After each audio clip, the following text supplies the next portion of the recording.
What's going on, guys, and welcome back. We have a new card this week in Misery. Is she miserable? Do we even need her, or is she going to be a lot of fun and just crazy to have within the game? Alex and I are going to break down our synergies, thoughts, and everything about the new card. On top of that, we're going to talk about Activate. It's been out for a while, and we're going to give our thoughts on which cards we think desperately need some changes getting Activate and reworking the card entirely in future OTA and patches. Alex and I have a good list for you. And lastly, Marvel Snap is turning 2, and Alex and I have a good, bad, and ugly list. Things we love, don't like, and downright hate and want to see change within the game as we head into our veteran years of year 3. We're going to talk about that all today and more on this episode of the Snapchat. And as always, I am joined by the one and only Mr. Alex Kocha. And Alex, got to say, it was a great week for me. I got to play Arrow non-ironically with Scream, and overall, it was a fun card testing in Marvel Snap. Overall, good season to begin here. How was your week, bud?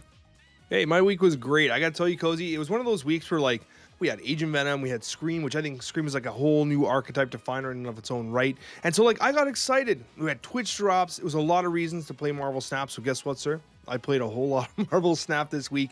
And honestly, I had fun. I had a lot of fun brewing decks. You and I were deck builders. We like to brew some new things. And this week was all about that. Well, man, I feel like last season was more about like good cards that kind of were obvious where they fit, whereas this season, Agent Venom, Scream a little bit less, but definitely here with today's card, Misery, you know, we're going to have Anti-Venom. All these cards seem like definitely there's going to be some creativity coming up, which could lead to it being a bad card or taking some time for us to get our full evaluation out. But you know what? I want to peel the behind the curtain here for everybody for a second. Guys, first of all, it's a little bit late. We're recording later, you know, so you're bound to have a fun-filled episode of Alex and I, you know, a little bit off the rails. But even more so, Alex and I are video corrupted. So this is our second time filming at least the first, like, 15 to 20 minutes, which is the worst as probably worse. Like, a video, who cares? A podcast is the worst because, like, dude, the band...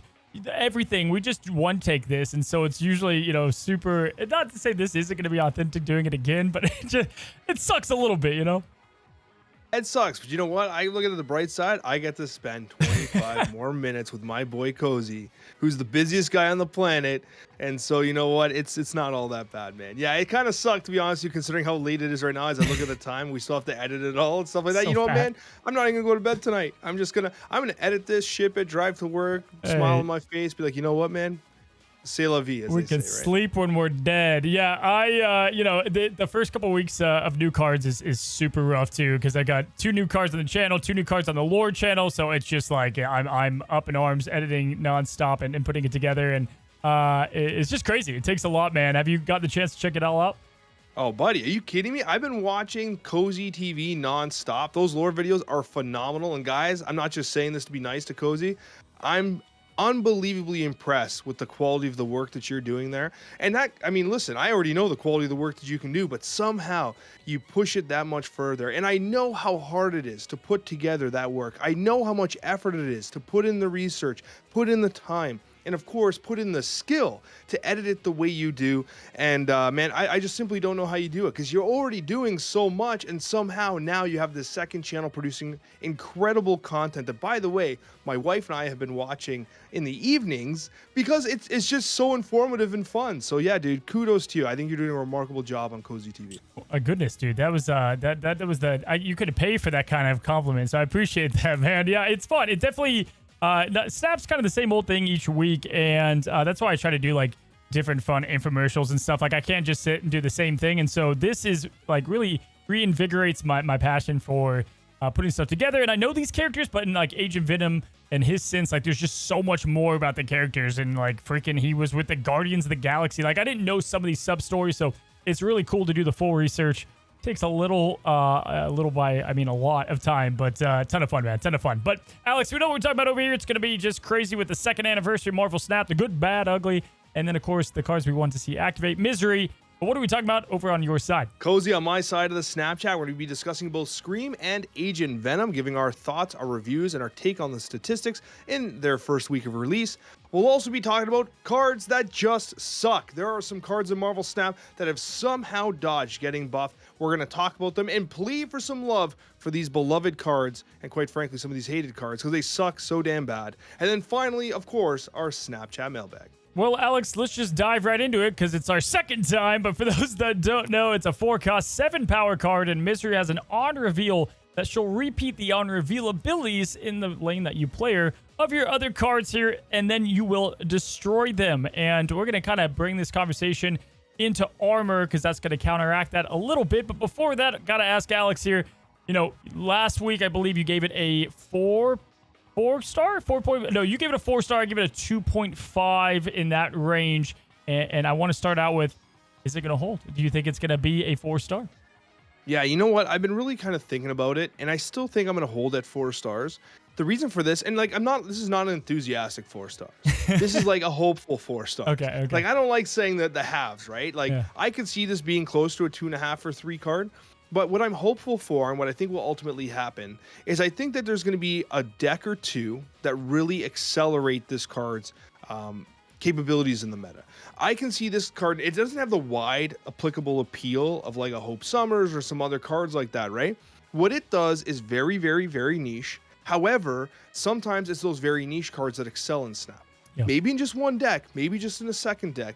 But what I'm hoping for with Misery is some excellent deck building and a unique approach to Destroy in particular, which I think might be really fascinating for this card moving forward. Yeah, for me, the reason I gave it a 2 or 2.5 is just because I don't know if we need the card. I respect that this is, again, one of those cards we're going to have to play to see. Truly, this one will kind of encourage unique deck building, and I think every creator and person is going to go a little bit of a different route. I know me and Alex have a lot of synergy to talk about, and there's safe options, and then there's like some zesty, crazy options, and I think the safer stuff could actually be pretty beneficial, and I'm excited to see if that does work.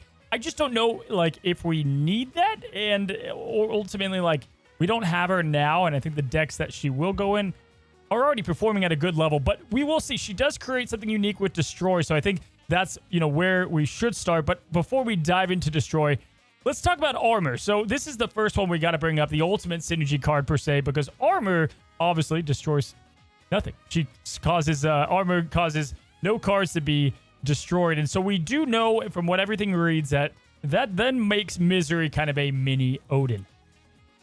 It does, and the thing about Armor as well, which I think often gets forgotten about, this card is often seen as a defensive card, but it also doubles as an offensive card as well. Yeah. So if you're against like a Phoenix Force player, you got an Armor to deal with that.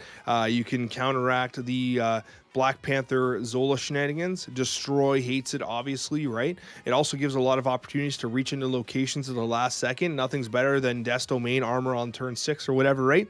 So I do think that Armor's a lot more flexible than people give it credit for. So it makes it like a pretty nice inclusion in a lot of these decks, especially when you're taking that 4-cost Odin approach. Which, you know, I mean, who knows how the interaction would work, but I mean, you could theoretically go Armor into a White Tiger, Misery, Odin kind of weird thing. You'd have to have, you know, you're going to see and hear about some playlines today that are kind of all over the place. And so let's start more grounded. But yes, Armor, if anything, is super flexible. And so definitely I see there being some potential there with maybe the Thor decks and whatnot to repeat the hammers, keep things safe. We'll have to see. But let's start more grounded, and it's going to begin with Destroy. And Alex, what are you thinking here with Misery and the Destroy archetype?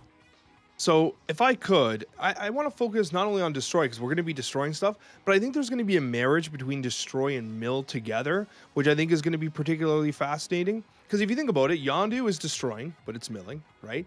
Gladiator is destroying, but it's milling. And I think that if you start to add these two things together, especially with something like a Misery that you can play on curve, you get this really interesting package that starts to really disrupt your opponent and get some favorable effects out of it, while also building towards a null that you can use as a closer later on. I also had an initial design where I was trying to run like Lady Deathstrike in these decks as a very interesting tech option to, again, feed into the null, but also counteract some of the power that your opponent might be playing out on turn 1, 2, and 3. Because for you, the challenge with Misery is like you wipe out that Gladiator's 3/8 power, right? And if you're not going to play the null afterwards, and you've essentially negated that play, but with LDS, you might be able to even the board state up a little bit. But again, we're still cooking. I'm just thinking that there is potential for this hybrid Destroy Mill archetype to come out from Misery. Yeah, and it's going to have to, whatever it is, it's going to have to be like dependable and stable, right? Like we've seen these things that if you do all these things right, it works, but people end up like, I'd just rather play Shuri or Hella, right? Like that's what they end up with. And so if this is something that we can repeat and make it a bit more dependable, I think there is a home there. I mean, look, when Null came out, I had this like Lockjaw deck that you'd use Yondu as a token, and then you could like destroy more and more stuff. And then you have Null, and then maybe even Arnim Zola there. The big thing, though, with all this is I kind of miss, like, I think they changed Yondu, and they made him when Baron Zemo came out. And all my notes, or a lot of them, are about Mill as well. I think Mill and or cards that you just don't care if they get destroyed, right? Like, if the cards get destroyed, no big deal. You still get the effect. Yondu destroying the lowest card, it's the least cost card. It just doesn't feel the same. I'd almost rather the random effect and have this card work with Misery and kind of backward destroy again and the whole Null package than what they kind of aimed to do when it came out and rechanged with Baron Zemo. But yeah, I mean, if we look at the other one-cost cards, dude, right off the bat, I mean, look at Hood, fantastic option. It was your card of the month not long ago. Agent Venom already loves this card. I think Misery will love to counteract Clog a bit, but also work with it. Something like Hood, great example. And Iceman, dude. I mean, Iceman is the ultimate card that you could give a rip if this thing dies, and then you're hitting them twice. Who cares about the power? You're decimating the hand. And that's where I think Misery is going to work. You don't really need to worry about big power because of the effects that you're causing is going to be half the battle. Yeah, and Iceman's one of those cards where I know we've identified in the past that, like, is probably a lot better than you feel or think it is. Because we're used to these, like, really invasive effects. Like, you see the Spider Ham hit the card, and you're like, got their Doctor Doom, get after whatever. And then, you play, Yondu, you see what you destroy. With Iceman, you don't see what you hit. And so what ends up happening is, like, you don't get that same, like, dopamine rush that you get with the other cards. Yeah. And so they could have something like a Sarah in their hand that's now useless because of Iceman, and they never play it. And in your head, you're like, oh, I guess they never drew their Sarah.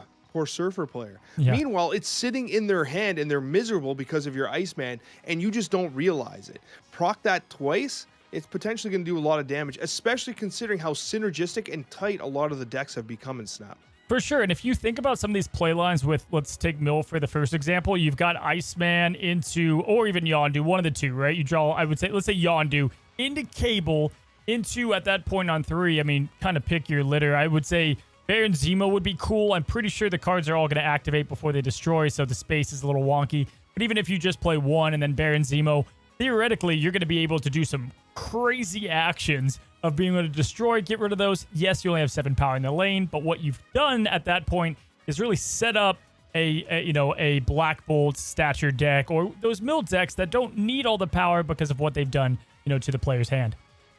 Oh, there's no question, right? And there's a lot of cards like that honestly, like, you put down and you crave the effect, not necessarily the power. And I think a good example of this is going to be the Darkhawk style decks, yes. Right?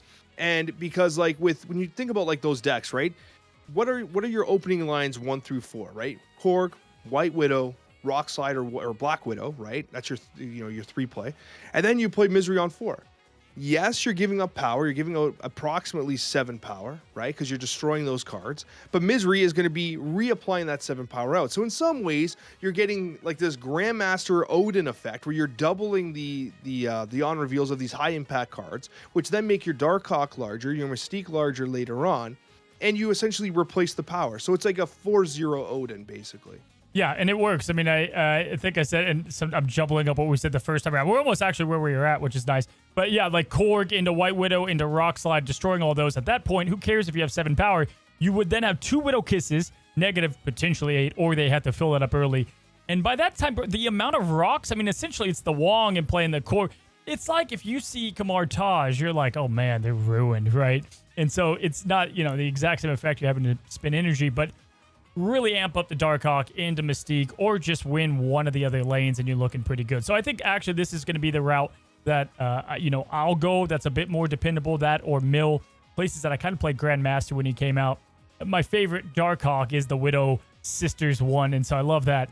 But on top of that, man, I also think we'll see, Thanos Destroy, I think has some real potential with Misery because you've got the stones, right? You got the stones, and people might think, well, you don't want to destroy the ongoing stones. Well, if we're reading everything correctly, she's not going to get rid of the ongoing stone. So you're going to be able to reactivate all of these draw cards, which is freaking awesome.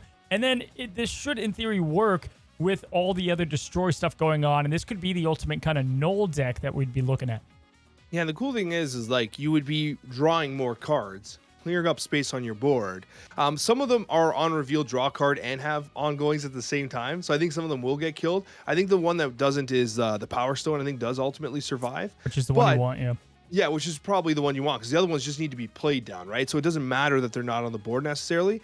Although the ongoing effect of the Space Stone can be useful from time to time, but then you just don't destroy it then. Like you're just like, oh, I need the Space Stone. There's a Sanctorum or whatever. Just don't destroy that one. Like kind of have some self-control, have some restraint, damn it. But I do think that the idea of like drawing through your deck more effectively with Misery could definitely be a great play because there's often been like you had originally like this Thanos destroy style deck. I remember it was absolutely amazing, and I think that this might be a good inclusion in that. It was fun, and one of the things that was the most is surprising. People see Thanos like, okay, they're going the zoo route, and it's like, no, not today. And I mean, we just talked about it. So many of these other cards can kind of fit there, and one card that can fit in Thanos that used to be in all the Thanos builds, if you do remember, and where I think a lot of we're going to see the creators or players go is kind of a ramp, right? And so let's talk about it. I mean, one of the 2 drops that I think just perfectly work in here is Psylocke. Very interesting how you could play Psylocke down on 2, then Misery, and then get another bonus and kind of work off that a little bit. But even more so, I think a lot of people are kind of looking at this new way to play Wiccan, if you will, and that is going to be with Electro and destroying Electro and then having him activate twice, not have the ongoing. In my experience, we've tried things with Electro before with a bunch of, there's been a bunch of Electro plays that we've tried in the past. Will this be one that works? Is this kind of a gimmick? We'll have to see. It's interesting because with the Electro, you're basically getting that Wiccan style effect because you're getting +2 energy, meaning you can play a 6-powered card relatively fast, right? The only challenge, though, is that I think that this line must have been good, which resulted in the change to the card going from a 5 to a 4, because it was a 5/10 power card prior, and it was essentially the same line. You play Electro, you play Misery. It's now the same line, except Misery's a 4 cost, which opens it up in other decks, but you've got a -3 power stat line there, because you're basically going from 10 to 7, with the same general play line. So to some degree, like I definitely see where it's at, because of that double on reveal of the max energy, but it almost feels sometimes wasteful to have an Electro and then play a 4-drop after. It's the same reason why having Electro with Iron Lad always felt bad, despite the fact that you often had Doctor Doom and Odin in the deck regardless. But it does give you a secondary play line, because you don't always have an effective play, and that's why the Jubilees were often in those decks as well. So it definitely has potential, there's no question. Listen, we started off grounded. Now we're going to go a little bit more crazy. You might need Electro for this playline or Limbo, maybe Wave, but hear me out. You could just kind of play it in theory. I know Biggs used to do this with Odin, but I was thinking because of those old plays, it made me kind of craft something. What if you go with a Viper down on 3? So you just play a Viper like you usually would. Like you could even, throw the hood over, whatever you want to do with it. You get Viper down. Then you play down Destroyer, who doesn't know, he no longer gets rid of the cards in his lane, so Viper's going to stay there. You play down the Destroyer. Then you play down Misery. And why I think this could work is that she's not done resolving yet. So you're going to have the Viper push over, I believe, the Destroyer, because the Misery's still doing her thing. And then the Destroyer will then activate, killing their whole side of the board. And then you're going to have Misery eat up the, the remains, and so only have 7 in that lane. But you should then destroy everything else on their side, right? In theory, yeah. I mean, everything other than the Destroyer location, right? Obviously, best if you throw initiative, let them play down everything first, then pull this combo off. This sounds like one of those combos that, like, you work so hard at for, like, 7 hours for that one clip. You know what I mean? Yeah, like, yeah. This is not like, I'm going to take this to infinite style combo, but if you're going to, like, jump on the cope train and then, like, try to do something really fascinating, then 100%. Cozy, I look forward to that short. Yeah, it's going to take so long. I don't ever do shorts, and I'm probably going to do one just for that and the 10 hours it takes to do it. Or it's easy. I don't know. Maybe it's just a hand draw. But yeah, man, I'm interested to see Misery as a baby Odin. I mean, you even have cards like Forge, Scorpion. I mean, Toxic Decks, Hazmat. You can utilize her as this kind of baby Odin. But also, again, yeah, Clog with Debris and, a number of other cards that kind of fit that role. And so we'll have to see. Phoenix 4, I mean, dude, that's the cool thing about Misery. The world is her oyster when it comes to deck building, which I find enjoyable because we don't have like let's just plug her into this deck day one.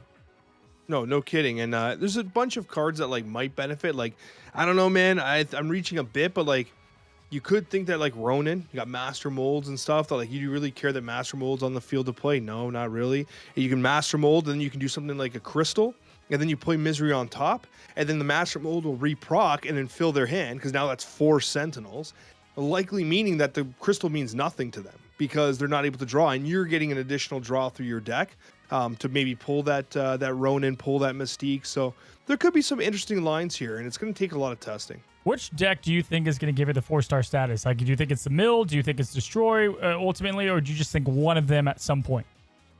Honestly, I don't know. It's one of those things where I'd love to have the answer, but I actually don't know. I think the deck building with this card is kind of unique enough that I'd like to see where it goes. I think that Darkhawk has a pretty good chance because of the power that lies in those replicated effects in Korg, White Widow, Rock Slide, and Black Widow. But I mean, there could be a lot of surprises as well.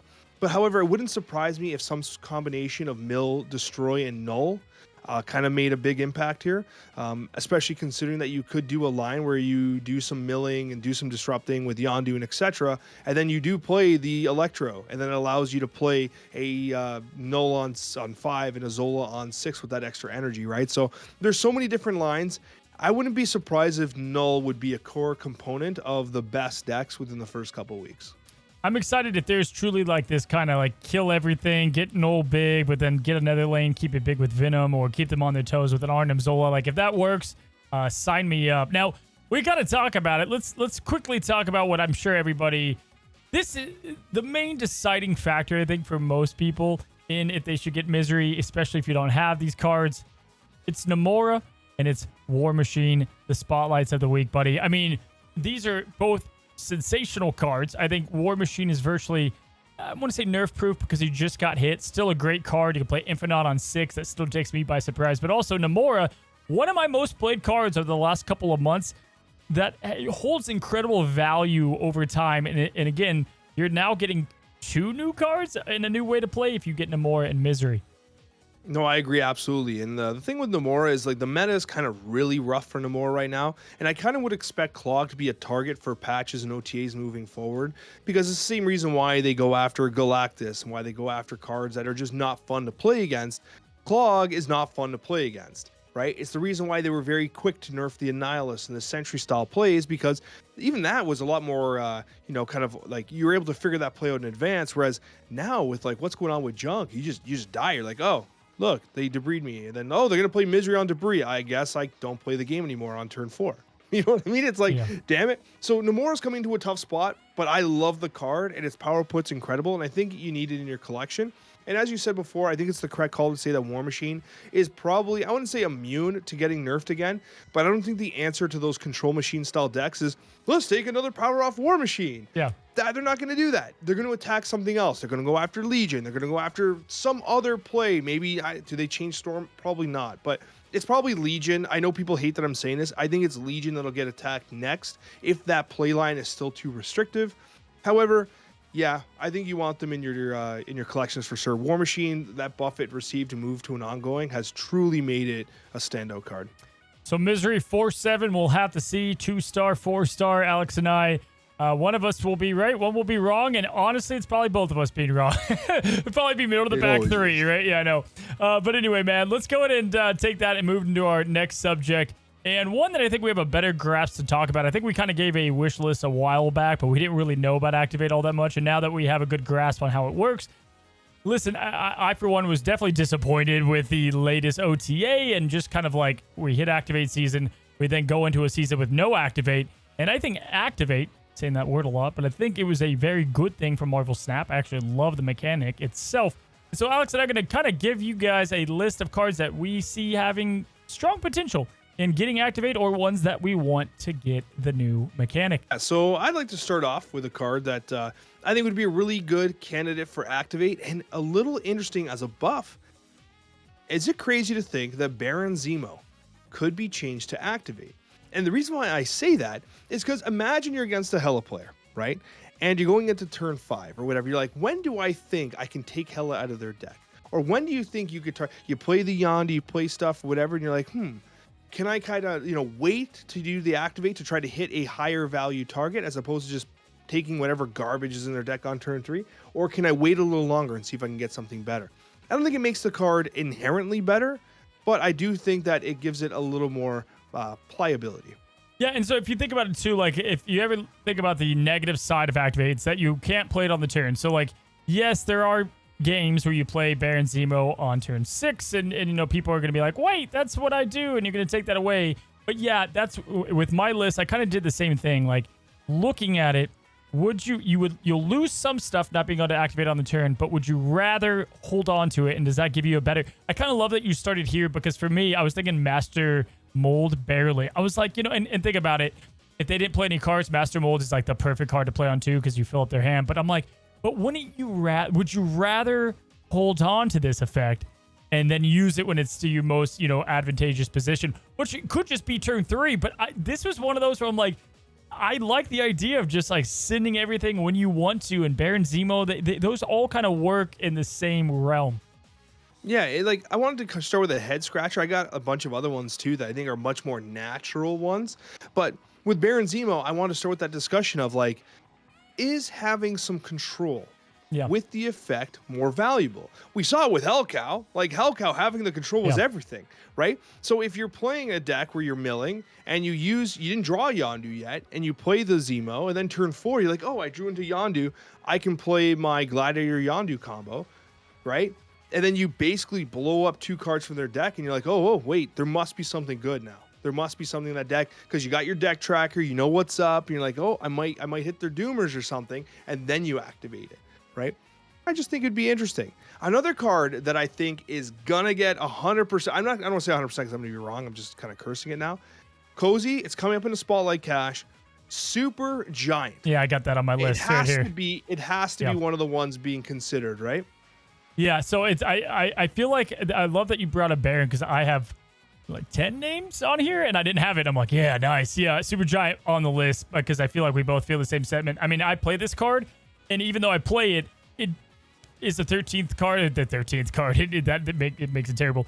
It's the 12th card in 12 cards in the deck, right? Like it just is always the one that needs to be cut. It's not the one that needs to be there. And so Super Giant.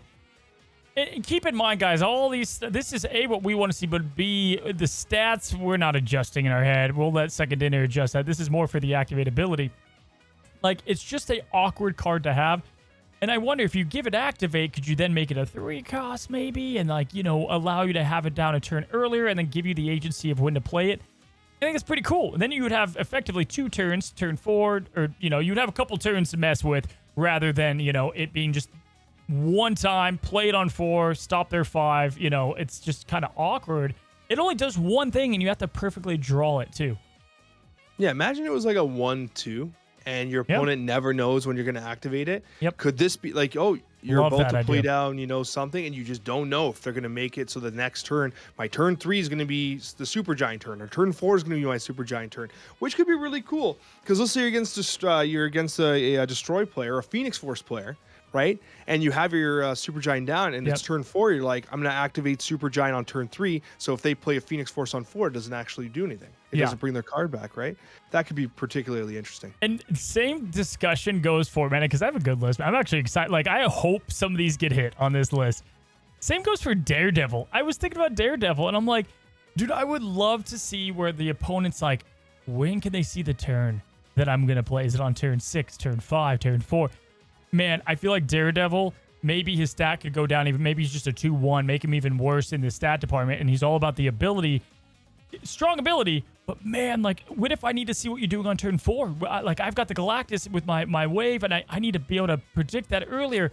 Like, turn 5 has always felt like it's a very important turn. Don't get me wrong, and it does work. But we don't see Daredevil. He's not in play anymore. In fact, the only time I see Daredevil is a bot, right? Like, that's the only time you typically see Daredevil. This could breathe life back into the card, and this is just... like, let's just test it, Yeah, it is, but it's obvious in how good it would be.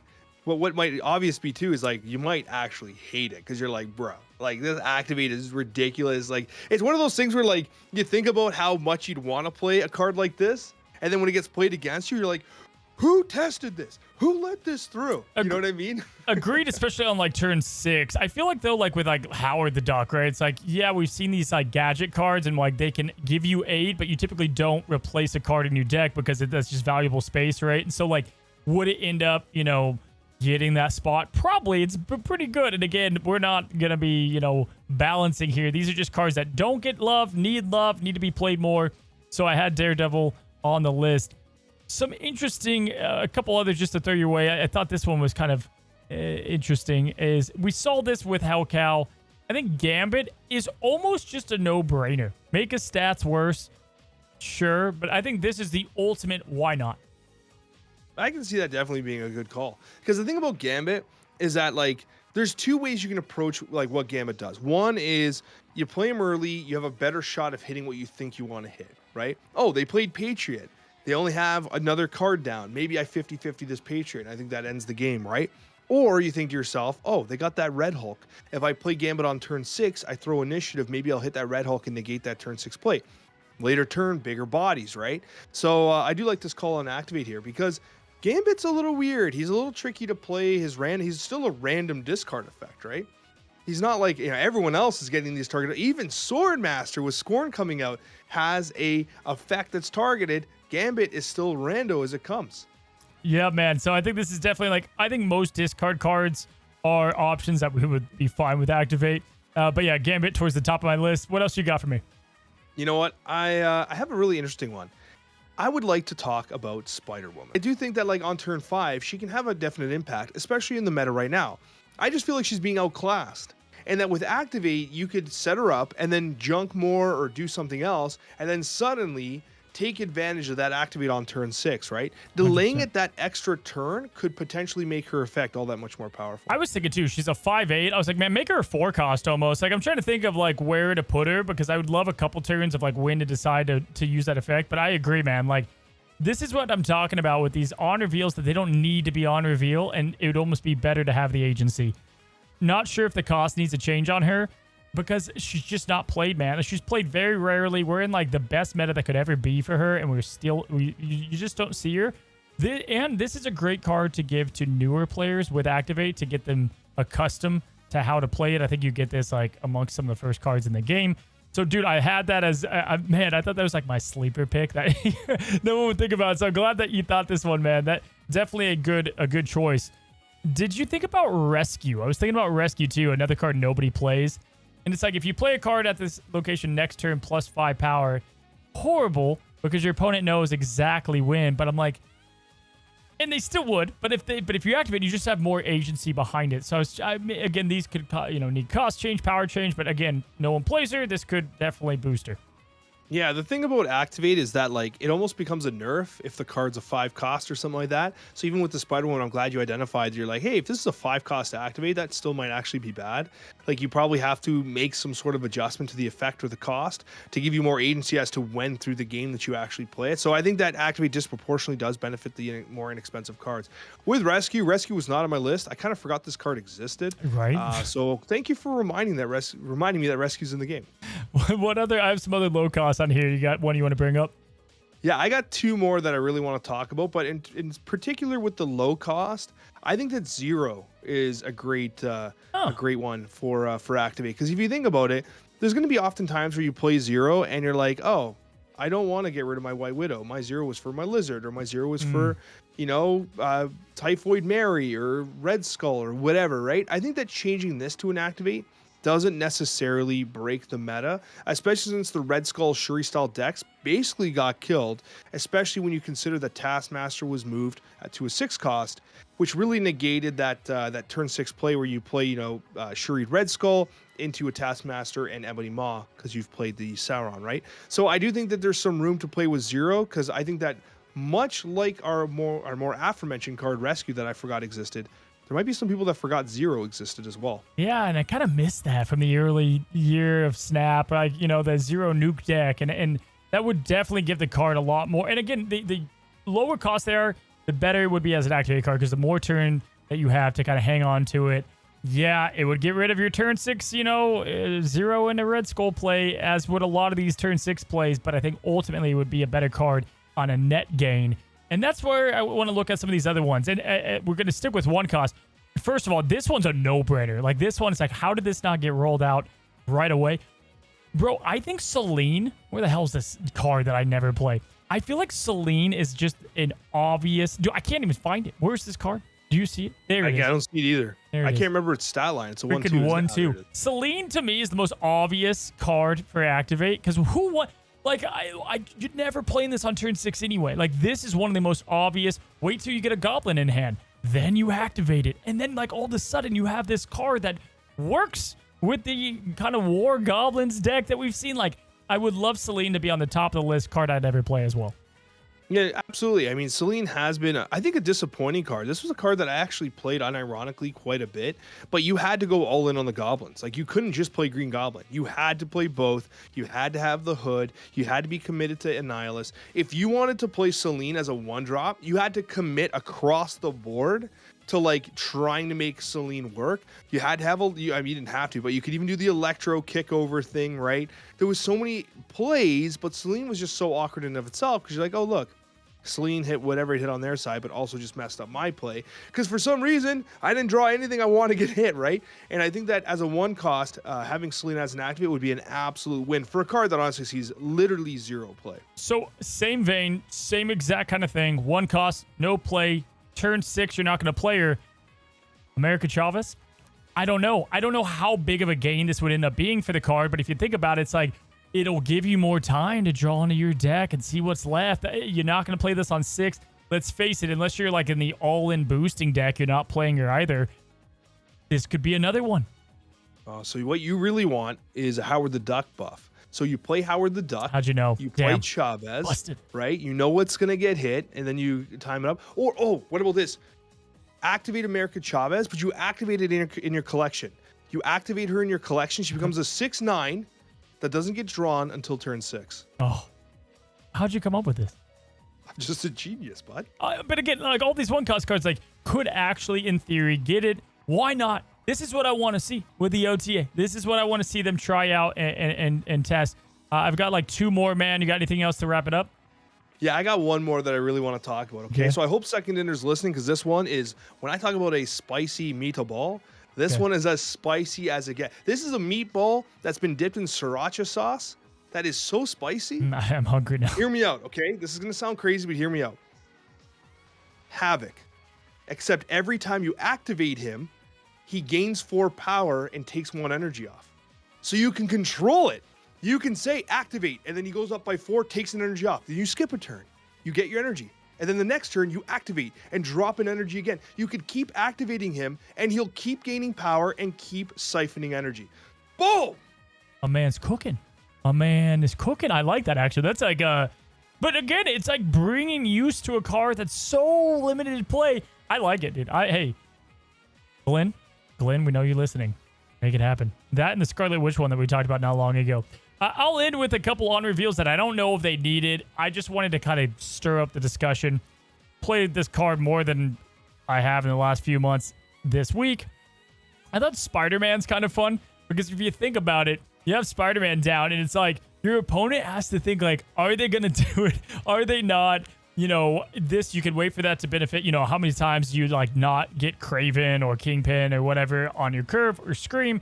This, now you can play this down and then worry about it later. You can get that null out.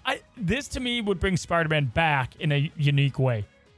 It would be so ingenious, too. While you were saying this, I don't know exactly what the word is, but I think if they change it to an activate, instead of Spider-Man saying whatever he says, I don't know the word, but in Civil War, when Iron Man yells the word, does he yell like Dunkaroos or something? Yeah. I don't know what the word is. And then Spider-Man comes. It'd be so cool if you activate, and then when it happens, it's the Iron Man yelling that word, and then Spider-Man does his thing. This is a shout back to Civil War. Oh, yeah, when he's like, I forgot what he says, too, like Spider-Roos or whatever. Yeah, then he, like, jumps on Spider-Roos? I don't know. Something like that. I don't remember. Dunkaroos is that. Dude, I'm so hungry, damn it. You have the spicy meatballs, now this. I'm like, I'm gonna die over here. Last couple of these are not near as good as Spider-Man. Is Hitmonkey, I thought was interesting.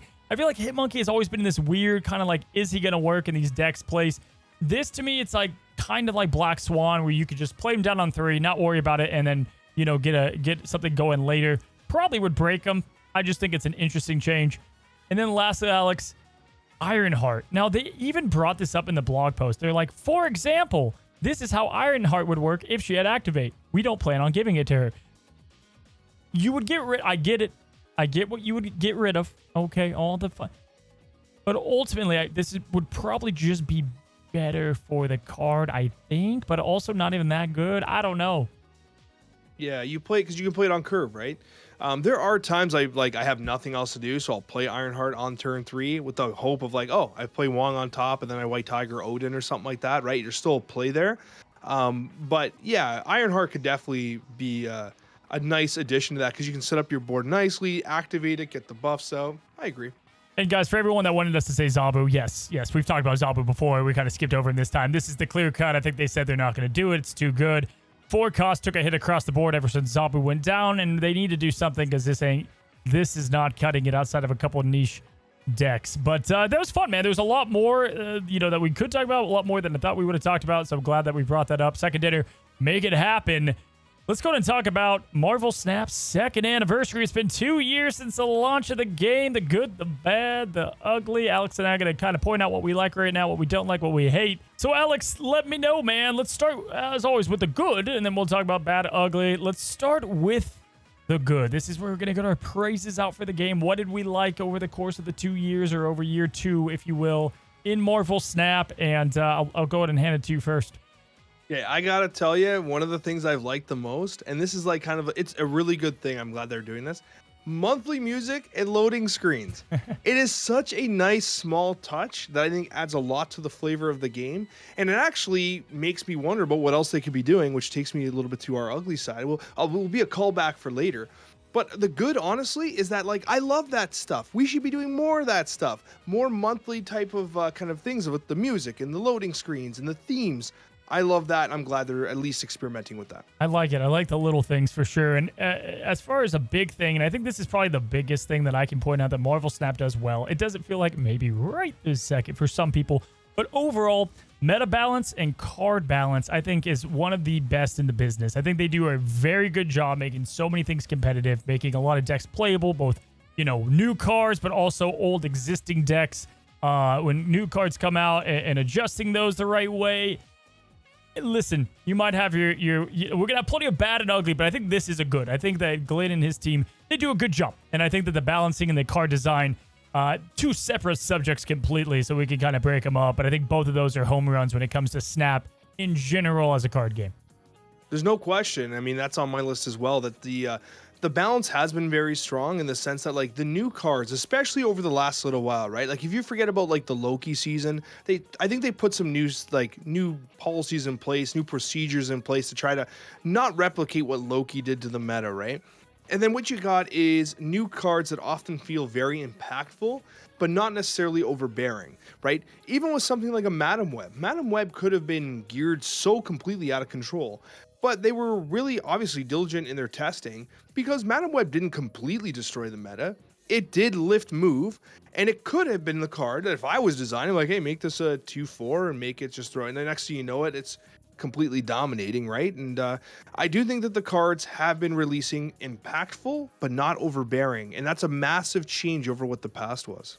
Yeah, and like I follow Glenn on Twitter, and like the dude just loves all card game balance design. Like, dude, I'll see him like putting a paragraph about how like Commander changed this thing and how dare they didn't talk to the council, whatever, man. I don't even know. And like I just love that because it just shows like the passions there outside of even the game he does. Like I love to see that in a sense. So yeah, man, card design, meta balance, it's hard to do, tough to do. They do a good job here. What else do you have in the good department? I really like the release cadence. I think that what they have here is I think that Marvel Snap's team is clearly putting effort into making sure that Marvel Snap is continuously exciting. Anyone else that plays other card games would know that you often have these large lulls in time where like nothing feels like it's happening. Every week we're getting a new card. Sometimes we're getting 2 new cards. There's Twitch drops that often happen as like engagement events and stuff like that. Marvel Snap's trying. Like you can tell that behind the scenes, they're putting their best foot forward and trying to keep this game alive and keep it invigorating to play on a weekly basis. And I think that's good. It takes a lot of effort. It takes a lot of marketing money too. Like these are all things you can't necessarily take for granted. And I feel like they're doing a really good job of that. Yeah, I think, like, again, it's in soft launch, but from people that have played a lot of Pocket, Pokemon Pocket, you get that extreme dopamine rush. Oh, this is great. I can buy packs. I can go crazy. And then it just fades because once you have everything, it's like, okay, well, okay, now what, right? And, like, I've seen that. I've seen a lot of people already say that about Pocket. And, you know, that was the case in Hearthstone, too, and other games where it's like you get this huge high, people figure it out, then it dies. And then not dies, but there's a lull, like you said. So they, you know, I do like the weekly cadence. Now, how they do card acquisition is for another subject, but that part, absolutely. For me, man, you know, call it what it is, but the free cards that they're starting to do, we've only done one, now going on two. We could do a lot more of it. Gotta at least highlight it. It's a good start. Playing the game, getting free stuff. That's good. I like it. We don't even know what the hell Snap Packs is, but I'm sure that's going to be more ways to get it. I have plenty to say on the bad, but I think that is a good in general. And Activate. Let's not forget the newest stuff that came. I think Activate was a win. I think Activate as a whole, it brings more strategy to the game and ways to rework cards and bring in new cards. I do like it.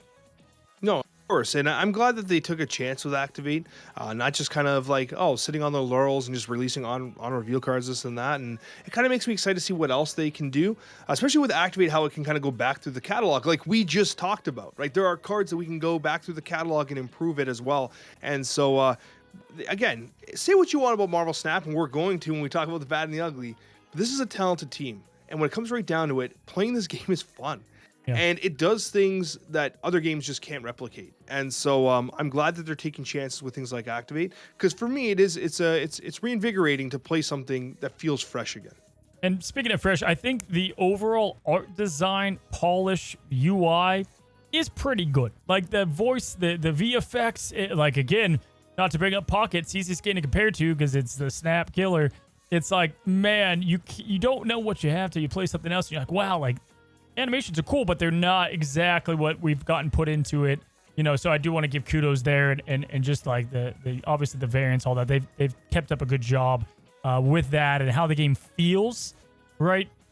Obviously, we'll talk about it there being lack of new gameplay, but the gameplay itself, they've done a good job just really perfecting, you know, the design of what, you know, we all love here. So, unfortunately, that's kind of all I have for good. Like that about sums up what I have for good because we're in year 2. So let's move on to bad. These are the middle points. Ugly is the worst point. So bad, I'll kick it to you first.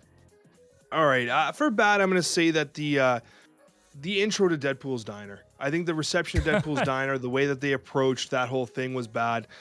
They needed to really consider how they should have marketed the way that, like, you can get a free card and this is how you do it. And I hope that they took lessons from the way Deadpool Diner was implemented and are now applying it to their high voltage mode. Because if I see that, then honestly, it's water under the bridge. But if high voltage mode comes out and it's the same crap and you're like, bro, like they obviously learned nothing from what happened in Deadpool's Diner, then that is a problem. I don't think that's going to happen. Because I think that they were like, yo, Deadpool Diner, we put a lot of effort in that. And look what happened day one. Everyone was pissed, right? It's like, you know what I mean? So I do hope that, it's an informed lesson. But I hope as a bad lesson, Deadpool's Diner initial launch was very unfortunate. Yeah, I mean, as someone who used to work in marketing, it was tough to see. I'm like, man, there's so many different things I would have said, you know, on IGN's. Well, that was just a crap show to begin with. Oh, that was so bad. That was the worst. Oh my gosh, I forgot that even happened. That was the worst. Okay, I'm just gonna stop this. It was bad. But I guess to snowball off that a bit, just overall consistency is something I want to highlight. Like when we get roadmaps, when car drops are, which again we'll talk about, series drops, whatever. Like just overall consistency, because like we get used to something, it changes. We get something, it's gone forever. You know, they say we're never going to have tokens for sale. They do that. Like, I just want to see more of that consistency. That's something very important to me, and integrity there. You know, I think their communication's okay and pretty good. Actually, I think it's really good in some ways, but then really bad in others. And like, it's like, that doesn't, if you look across the board, if your, company gets audited, if they look at something like, hey, you're doing this good, it doesn't matter if something else is going bad. And so, definitely highlight that. I don't know if to put this in the bad or the ugly, so I'll ask you. the bugs. Now, hear me out. The bugs are bad. They're ugly. Sorry, the bugs are ugly, but they're not game breaking, and so I think it's a bad. I have it in bad too. Okay. I have game is buggy AF. But you know what? I just released a video where like literally I couldn't play Nico. Where I would click on Nico and the game would just crash. Like it was Nico crashing my game. Like I determined like I don't know if it's even just a variant or whatever, but Nico was killing my game. I had to take it out of the deck because Nico was destroying it. That's annoying. You also have other annoying things. How many times have we complained about the deck building bug? No, that's the main thing. It pisses me off, man. I can't. It drives me nuts. I spend so much time in that screen, and it's always like, okay, I click the 4 so I can see the 4 drops, but somehow all of a sudden the 1 and the 3 are on, and I'm like, wait, what's active? And I click 1, but the 1s aren't even on the screen. I'm like, what is happening? Yeah, it's for me. And I know that they're playing their game, and so for me, it's like all you have to do is play the PC build, and there'll be several things that just stick out. Like I just don't know how the collection screen where you open up caches, how that 30-second waits. I just don't know how we're still having that. Like how, and again, I can't speak on a lot, but what I could say is if I was a dev and I'm like opening up my own ones, eventually I'm like, I gotta bring this up to someone. Like this is crazy. Like again, I think we all just sit here with them because we'd rather not take, 45 days of our lives opening up our gold tickets, which again, separate issue. We'll get to that. But that is a separate, and how the game flows. Like the gameplay bugs, they're typically on top of. Anytime I report something, they get right to it. But it's like the UI and the menus and the way that it works. And sometimes the game's just like a black screen. And I'm like, okay. So, and most of this happens on PC for me. Yeah, dude, you know what's so annoying? This is like one of the ones that pisses me off. I have so much video evidence of this happening too. When like I click search game and I'm like, oh, and I cancel. I'm like, oh yeah, we got to run an ad or something's got to happen or whatever. I'm talking. Oh, you're to in a game or whatever. And for some reason it says play there, but the next time I hit play, it tells me that I retreated and I lost because apparently even though it was just saying play, it had connected me to a game and it doesn't say reconnect. You have to like exit the game or change menus or like there's a trick. Chat's always like, oh, do this, this. And you do a couple things and all of a sudden it turns as like reconnect. And you're like, man, like, why is it doing that? That's ridiculous.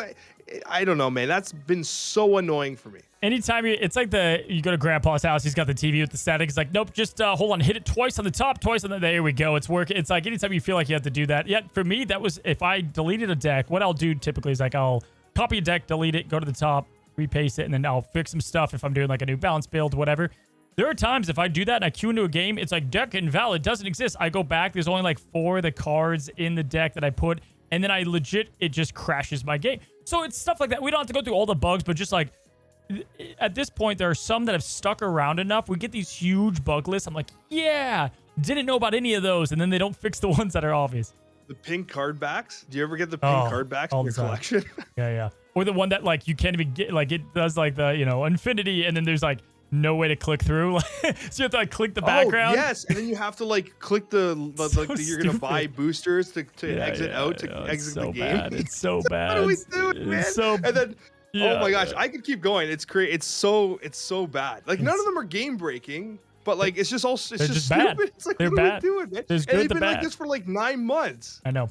That's the problem. So yes, bugs. I've got a couple other ones in the bad as well. What else you got, man? I gotta tell you, bad is the collection track sucks, dude. Like this could even be closer to ugly. I have like almost 800 unopened caches, dude. I have like 800 almost. And the reason why is people are like, Alex, why are you hoarding them or whatever? It's because first of all, I would have to spend an entire day opening them because of the lag, right? Secondly, I don't want all these crappy gold tickets. Third, I don't want your 100 tokens because it's useless. And now I'm like, it's not even worth the time, it feels like. And then the only thing I really want are the variants because I can't unlock cards. The collection track is literally completely useless. There is no reason for me to gauge it. Yeah, I'm leaving credits on the line. I'll give you that. There's credits that I'm just leaving there. But I do my dailies. I got credits. I got splits, right? So bad. So it's like you took the gold out. You took all the incentive out. You took the cards out. Why do I even have to open them? It's just a waste of my time. So I'll just let that number keep getting higher. Just an open all. I was checking mine. I have 1,090 right now. But like just an open all, like with Pokemon Pocket, again, just going to bring it up. You can like rip open 10 booster packs and it does them all, right? It's like just give me a recap, man. Just show me on one screen. Like, you got these variants, you got this much gold, you got this much tickets. Cool, man. Awesome. Move along. If you want to open them separately, go for it. Go crazy. I agree. I think this is probably ugly. I think what's in there is outdated and needs to just be changed. I ain't crazy about it anymore, personally. But hopefully that's something that they address. I mean, man, I feel like that's one of the worst parts about it. This one doesn't pertain to everybody. Creator support in general, I think it's okay. It's you guys don't see behind the scenes. I think they do okay here, but it certainly could be better. And I can't tell you guys how much I wish I could echo this more. I'm not gonna go too much into this because I feel like people are gonna be like, cool, like that doesn't relate to us at all. But just in general, I mean, the amount of times that it's just like OTA video, just stuff is just all over the place, to say the least. But yeah, so I've got that for bad. I think that's the bad that I've got for now. And then we go to ugly. Let's get to ugly, buddy. What do we start with? Actually, I mean, if you want to talk about something that's literally ugly. I just want to bring this up. Card acquisition. Obviously, this is something we're going to talk about. Is this bad or ugly to you? It's probably ugly. It's tricky. Sure. It's so tricky. Like, if you want a card, like, overall, I think it's ugly. It needs to be refixed. But it's also not like horrible to save up your spotlight, whatever. So it's like, it's kind of in between. I think it's pretty damn ugly, though. I think what's better about it is that they're adding the new card in these events, which if we start to get a kind of a roll of events, hey, 1 month it's high voltage, the second month it's Deadpool's Diner fixed up and like all that kind of stuff. Yeah. If you're able to do that, then all of a sudden, hey, that's a free card, man. That's you're improving the card acquisition, right? But once you take it out of the collection track and then no longer you can't get your Series 5s from there and you got to commit to these paltry number of tokens that you're getting, and then someone's like, hey, look, I got Nocturne, oh wait, it got nerfed, and then like you're sad about it, and then like, you know what I mean, there's all these things that happen around the edges. Card acquisition is very hard because it's such a moving target as well for free-to-play players or just players that are buying just the season pass. A lot of people don't realize this. When they added the second card in the first week of the season, what you've effectively done is made it so that the pace of acquisition, it flies forward, because the first week always used to be just the season pass. That gave you a bit of a respite for those that are just trying to use tokens. But now what happens, or spotlight keys, I say, but now what happens is you still have a card there. So the free-to-play players and people buying the season pass, they just can't keep up. And like, so now they fall behind. And now every card is releasing good. You want everything, man. It's a good problem to have. All the cards are good, but it's like, you're going to have to pay up eventually because you got to pay the piper, right? Yeah, we don't have token or dust, but like that's our tokens, and it's like some kind of easy fixes, man. If you're gonna make tokens payable, put them in the season pass. They should just be in there. You know, you should get some tokens with, you know, a minimum season pass. Like, just get some in there, get some stuff built up. But yeah, I do agree. There's just a lot of little things that they could change to make it feel good. I think they've done good on the new card stuff and how to get something brand new. But overall, woof, they do need to change. Just overall, probably just take a relook at card acquisition. And again, I think booster packs are coming out. I guess we'll see how those kind of tie into it. But yeah, definitely need to highlight that. Again, I don't know, bad, ugly, a competitive scene. I think this is just a miss. I don't know if you want to just call what it is. I think it's a miss that we have not developed or gone into, in my opinion, what could be one of the coolest.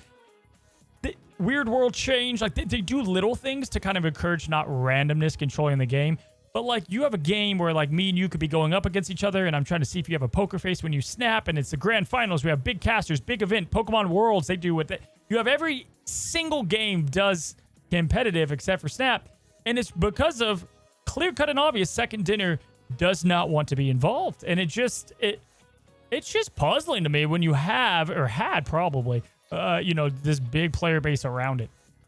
It's funny because like I remember like I go to PAX, go to conventions, and like I walk around booths and they'll be like, this is gonna be the greatest esport game of all time. And I remember, what was that game where it was like you were like one person was the monster, then three people were the it was like the Left 4 Dead team, Turtle Beach, Turtle Rock, and then they made the game where like someone was the monster. Yeah, someone in the chat's gonna know. Evolve, in the comments, let us know. Evolve. Yeah, it was Evolve. I remember being at Evolve at PAX, right? And they had a booth, and they were like, "This game is gonna be esports." It was like esports. They had someone casting like the people playing. They're like trying to learn how to play. They're like, "How do I play this?" And someone's like casting like over their shoulder and stuff. And I was like, "Dude, this is so cringe. This is not an esport, man. Like, let's be honest with ourselves." And then on the other side, you have something like Marvel Snap, which could so very easily have some of the best esports moment. It has the perfect balance between RNG and stuff like that, simultaneous turns. It does everything so unbelievably well, and they're just like, "Yeah, we don't need that. We don't need that. Who cares about that except for the people that play our game? Who cares, Cozy, about competitive Marvel Snap?" And that's where I wish they would have like these like winter or summer summits or something where it was just like a chance to talk to the community. And this is where I think communication could be certainly better. It's like, just address it, I guess. Like, and again, I didn't even pull up the stats. I saw something on them changing like splits and the percentages to get them. I don't know enough to speak on it right now. I can next episode. But if that's true, why aren't we talking about, why not mention that? Like, it just does nothing to hide it. And if they did, and again, I'll look into the data there, but, and certainly we could bring that up. Just overall communication and just competitive, so all that is wrapped up into something they need to change, for sure. What else, man? Anything else? I think we've done a good amount, but anything else on the ugly? Yeah, if you want to talk about ugly, foil splits are ugly as heck, so maybe take a look at those. That's just a quick one. That's just, hey, you're talking about what's ugly. Foil splits are ugly. Adam Warlock, yeah. Just put him as his own section. Yeah, but in terms of ugly, I have to say it comes back to communication too with series drops. Not having series drops, it's like, what are we doing, man? Like, when was even the last one? I don't know. And I know what they're going to do. They're going to take, hey, guys, what cards are complete garbage that no one wants? Oh, yeah. Oh, let's drop Celine, or let's drop. You know what I mean? But what you could do is turn Celine into an activate card and then drop her, right? But I mean, then you make less money, so you probably actually make her an activate, let people buy it with tokens, and then you drop her, right? But like, what I mean though is like, let's communicate some series drops, guys. There's people out there that I think really are trying to base their decision making off of that. I'm not saying have like, I mean, maybe it is. Maybe it's like, hey guys, we're gonna have series drops on June 1st and on I don't know, New Year's Day. Give us 2 days a week, 2 days a year. If it's going to be 2 days a year, on these days, baby, cards are dropping. They might suck, but they're dropping. You know what I mean? Summits, man. At least give us something. The summits, I know. They could just do it at a summit and just say it there. Unless, I don't know how I have this big and bold here.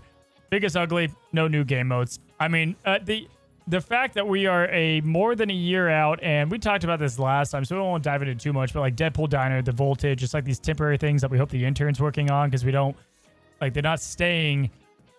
It's just call it what it is. It's a miss. It's a huge miss to go from Conquest coming out and not to then say, let's focus on a new way to play the game, something interesting. Let's take a little risk. And if it doesn't land, we'll fix it. But like, I think it's like, at least from the outside looking in, at least there's times where I see like perfection is a big importance to them, which is fine. But also like there needs to be, it's year 2. We're past it. The whole year went. We didn't get a game mode. So it's just, that to me, if you would have told me that last October, I would have not believed you, put it that way. No, I definitely believe it. And I think we've talked about in the past, like look at what Battlegrounds did for Hearthstone. Like honestly, completely reinvigorated that game, and that's what it needed. And I think Marvel Snap could use that too, right? We talked about before. They're putting effort into the marketing, okay? They're putting effort into the events. They could make some cool competitive events too, right? That would be awesome. They're putting the effort in, but like we need the effort where we think it matters. And those new game modes, the draft mode, auto battlers, all that stuff is super important. I got one last little note here under ugly, and this is something that just kind of bothers me. It's not as ugly as some of the other things we talked about. Why are we still on the same game board? Like, it's Halloween, baby. Give me an asteroid with some pumpkins on it, and then give me some snowflakes and some like Christmas trees and a jolly green fellow flying across. Like, give me something. And ironically, like, bro, Hearthstone did Jolly this, green. man. I don't care. Did I say jolly green? Give me the jolly green giant. But like, seriously, like, you came from Hearthstone, bro. Like, this was one of the things. I knew the song of Ongoro when you hit the drums in a specific order, and then like stuff happened on the board. Don't you remember that? Snap is just like, oh, we got an asteroid, boom. I know, dude. And like, it's funny because like, and that speaks into like, you know, they did the PC client. We're like, it's gonna get better. It never changed, right? Like it, and there's 2 ways to do it. Pokemon Pocket did it where like you have to see your opponent's custom game board. It's awful. Like there's like this EV board. You can't even like see what's happening. Like it's so bad. It's so bad. I don't know who decided that, but like just the option to see the way you want to play the game, right? To have a little, Jolly Green Giant, as Alex would say. It's the little things. And listen, like, man, I'll be honest, I could create content for just about any game, and I'd be happy to do so. But I keep playing for Snap because I love the game and its base design. But year 3, I do have some high bars for them because, you know, after all, this is my my life. This is my career. So I put food on the table for the family. And so I'm invested in it. I will obviously want it to do good. And hopefully we have a good year 3, buddy. But overall, I'm just happy that we have 101 episodes with each other. We're like delirious at this point. Guys, if you want to go check out In Review, both Agent Venom and Scream, we'll be doing that on Alex's side, as well as These Cards Suck. We're going to be continuing conversation of cards that need to get better and change, and the worst cards in the game. And lastly, the Snapchat mailbag. Have a good one. Have a great one. Till the next one. Happy snapping.